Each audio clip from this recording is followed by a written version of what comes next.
वह शुद्धात्मा लक्ष्मण, जिस समय से तुम हमारे साथ आए हुए हो उस समय से हम तुम्हें परमात्मा की सुंदर कथाएं श्रवण कराते आ रहे हैं। क्योंकि संत के जीवन में केवल कथा हुआ करती है और संसार के मानव के जीवन में बिथा। संत जब व्यक्ति को कहीं भी मिलता है या संत का समागम व्यक्ति के जीवन में जब प्रारंभ हो जाता है तो उसे परमात्मा की सुंदर कथाएं श्रवण करने का सौभाग्य भी प्राप्त हो जाता है। क्योंकि संतों के सत्संग से ही, कथा का ही जन्म सत्सों के सत्संग से हुआ है। तुम दोनों बंधु जब से आए हो तब से कथा सुनते आ रहे हो। कथा सुनने के दो नियम हैं, भोजन करने के उपरांत और शयन करने के पहले प्राणी को परमात्मा की सुंदर कथाएं श्रवण करना चाहिए। आज भी हमने भोजन किया और उसी रीत का निर्वाह करते हुए आज हम तुम्हें तुम्हारे पूर्वजों की एक सुंदर कथा श्रवण कराने जा रहे हैं। तुम्हारे पूर्वज महाराज इक्ष्वाकु हुए, उनके बहुत ही दानवीर पुत्र हुए जिनका नाम महाराज नृग। महाराज नृग ने पुष्कर क्षेत्र में करोड़ों ही गौदान की, क्योंकि वो बहुत ही दानवीर और बड़े ही प्रतापी नृपाल थे। लेकिन इतना दान करने के बाद भी उन्हें श्राप मिला और श्राप के कारण उन्हें गिरगिट होना पड़ा। अब तुम विचार कर रहे होंगे, नृपाल इतना दानी था, इतना ज्ञानी था, इतना शीलवान सदाचारी नृपाल, और फिर भी उन्हें श्राप मिल गया, गिरगिट होना पड़ा।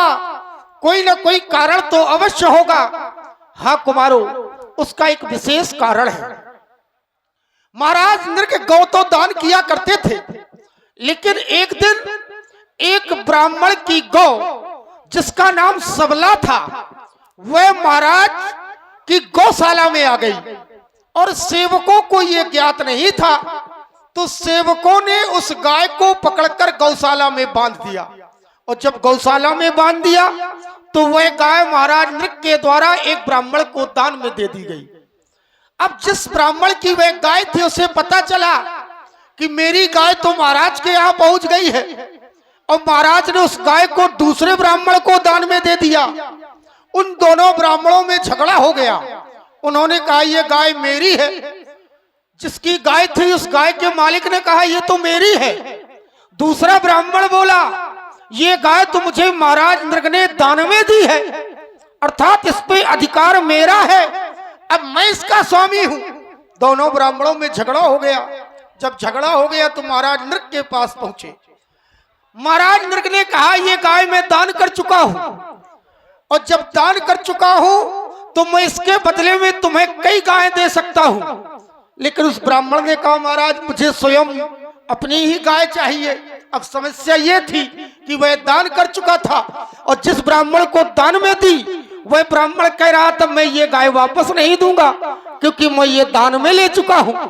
अंततः गत्वा हुआ क्या कि जिस ब्राह्मण की वो गाय थी उसके द्वारा श्राप दे दिया गया कि महाराज नृग भले ही तुम दानवीर हो, कितने भी बड़े प्रतापी हो, लेकिन तुमने दूसरे की वस्तु को दूसरे को दान किया है, जबकि संसार का नियम है कि दान करने वाले को अपनी वस्तु का ही दान करना चाहिए। जाओ मैं तुम्हें श्राप देता हूं, तुम गिरगिट हो जाओ। तो उन्हें गिरगिट होना पड़ा। तो इस कथा से शिक्षा हमें यह मिलती है कि जीवन में कभी भी दान करो, दान करना अच्छी बात है, लेकिन दान स्वयं की वस्तु या उस संपदा का करना चाहिए जिस पर स्वयं का अधिकार हो। दूसरे की संपदा को दान नहीं करना चाहिए। अरे मैं तो तुम्हें कथा सुना रहा था, देख रहा हूं भगवान भास्कर उदयाचल से अस्ताचल की ओर जा रहे हैं। संध्या का शुभ समय हो गया है। विगत दिवस गुरु आयस पाई, संध्या करनो चले दो भाई। संध्या का शुभ समय हो गया है। ये दोनों बंधु तो मेरी कथा में मग्न हो गए। ऐसा ना हो नित्य कर्म से वंचित रह जाए। धर्मात्मा राम व शुद्धात्मा लक्ष्मण, जाओ दोनों भाई माता संध्या की वंदना करो, मैं स्वयं आराधन करता हूं। जाओ।